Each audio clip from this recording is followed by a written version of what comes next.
ఇప్పుడే జీ5 app download చేయండి. చూడండి మీ ఫేవరెట్ టీవీ షోస్ ఎప్పుడైనా ఎక్కడైనా. అమ్మా అమ్మా అమ్మా అమ్మా అమ్మా అమ్మా అమ్మా అమ్మా సత్యవతి గారు మీకేం కాలేదు కదా? అమ్మా అమ్మా అమ్మా ఏంటిది? ఎలా పడింది? ఏమోనండి, నేను పైకి చూసేసరికి ఎక్వేరియం పడిపోతుంది. సమయానికి చూశాను కాబట్టి సరిపోయింది, లేదంటే ఎంత పెద్ద ప్రమాదం జరిగి ఉండేదో. అసలు అక్వేరియం పైనుంచి ఎలా పడింది? అది గోడ దగ్గర కదా ఉండాలి. నానా, నేనే పనమ్మాయిని క్లీన్ చేసి పెట్టమని చెప్పాను.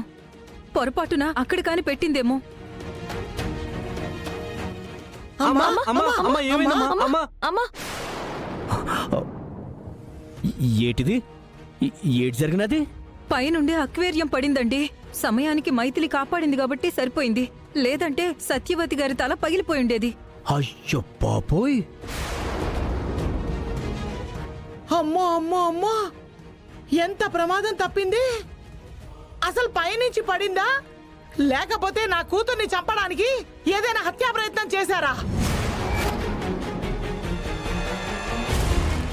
అమ్మమ్మా, ఎందుకు లేనిపోని గొడవలు తెస్తా? అమ్మ మీద హత్య ప్రయత్నం చేయాల్సిన అవసరం ఎవరికుంటుంది? మిమ్మల్ని తప్ప ఇంట్లో అనుమానించాల్సిన అవసరం ఎవ్వరికీ లేదు. అన్నింటికంటే మీరు గుర్తుంచుకోవాల్సింది పంతులు గారు చెప్పిన మాట. వీళ్ల జాతకం ప్రకారం అసలు పెళ్లి జరగకూడదు. పొరపాటుగానైనా బలవంతంగానైనా వీళ్ల పెళ్లి జరిగితే పెళ్లి కూతురు కుటుంబంలో తల్లిదండ్రుల్లో ఎవరో ఒకరికి తప్పనిసరిగా ప్రాణగండం ఉంటుంది. అవును, పంతులు గారు ఆ రోజు చెప్పారు, మైథిలికి ఉత్తమ్కి పెళ్లి జరిగితే ఇలాంటి అనర్థాలు జరుగుతాయని, ప్రాణగండం ఉంటుందని. మీరు విన్నారా? ఆయన మాటలు లెక్క చేయకుండా ఈ పెళ్లి జరిపించేద్దాం అన్నారు. ఇప్పుడేమైంది? అందుకే ఇలా ప్రమాదం జరిగింది.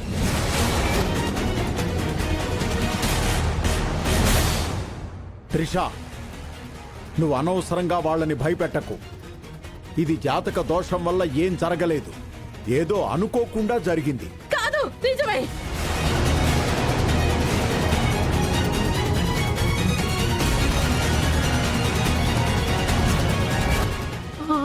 త్రిష చెప్పింది నిజమే.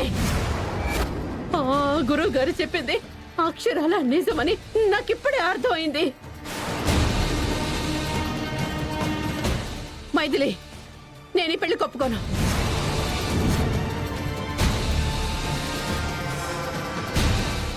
నేను మాత్రం ఈ పెళ్లి ఒప్పుకోను.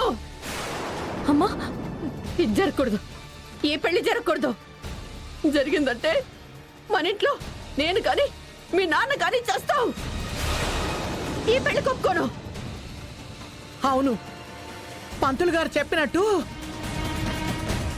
నువ్వు అల్లుడో ఎవరో ఒకరు చేస్తే ఆ తర్వాత ఏడవలసింది మనమేనే. ఈ పెళ్ళొద్దు, ఈ పెళ్లి ఏమీ వద్దు. మైథిలి, పద. సత్యవతి గారు, అమ్మా, సత్య, నీ చెప్పు అమ్మా, విను. ఆగండి, నేను చెప్పేది ఆగేది. వినండి. అమ్మా, సత్యవతి వెళ్ళిపోతున్నారు వాళ్ళు. సత్యవతి గారు. నాన్న ఉత్తమ్, నేను చెప్పేది విన్నా. ఇది వాళ్ళు తేల్చుకోవాల్సిన విషయం. మధ్యలో మనం వెళ్తే బాగోదు, మంచిది కాదు నాన్న. ఏంటమ్మా మీరు అనవసరంగా లేనిపోని భయాలు పెట్టారు. ఇప్పుడు చూడు ఆవిడ ఎంతగా భయపడుతుందో.